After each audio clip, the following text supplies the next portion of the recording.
Hello mga dear. Ako ay pupunta sa Blause. Alam nyo ba, ito ay also famous sa mga Pilipinong kagaya natin. Kasi meron mga Instagram picture na nagpapakita ng napakagandang kulay ng lake na mukhang parang bluish turquoise na turquoise na color. Yan nga, at totoo nga siya. Pero alam nyo ba, mas magandang pumunta rito pag season ng autumn kasi makikita mo talaga yung pagka-blue niya, tapos maayon pa yung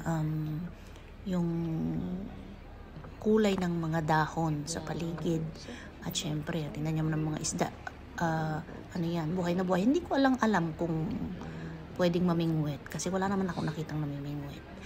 Anyway, meron daw istorya yung lake na yan, kaya naging blue. Ewan ko kung totoo, pero paki-google nyo na lang. Love story yan, parang paghihintay ng isang babae sa kanyang iniirog. Ayun na nga, iniirog. So syempre ako namin nagganda-gandahan na naman sa lugar na yan. At namasyal, syempre kailangan ispatin natin ang lugar na walang tao.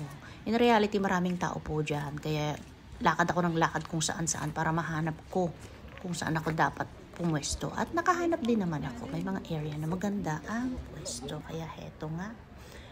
At nakapwesto ako ng mga ilang area pag alam kong walang masyadong tao. Binibilisan namin ang pag-video at pag-picture. At syempre, hindi mawawala yung kalokohan ko. Syempre, naghanap pa rin ako. Yung parang iihi lang ako sa lugar, pero bawal hong umihi dyan. May mga toilet sa area. Pero syempre, gusto kasi natin yung pag nagpicture tayo, yung walang kapares. Pero hindi rin magkakatotoo kasi maliit lang yung area. Pag nagpicture ka dyan, sureness, maraming kapares yan kasi ang daming nagpupunta dyan. Nung pumunta ako dyan, ay napakalamig. Super lamig.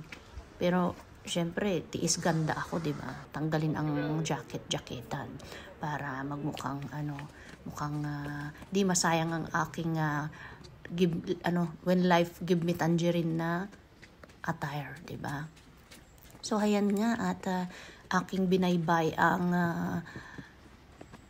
forest. Dala-dala ang aking palda, charot.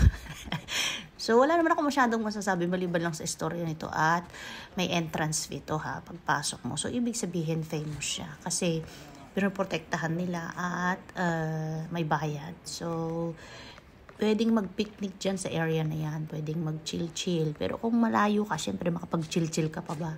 Syempre, uubusin mo yung oras mo sa kaka-picture, kaka-video, tapos ay uubusin mo yung oras mo, yung anong anggulo ba, ganon, di ba?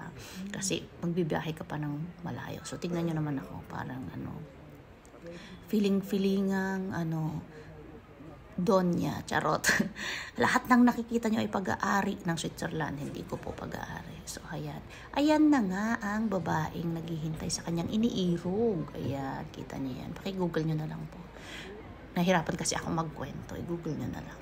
So siya yun, nilagay yan noong 1990 something, pero hindi ko na matandaan. Kasi ginugol ko rin. Kukwento ko sana, pero tinatamad na akong magkwento. Inuna ko na lang ang pagmamaganda.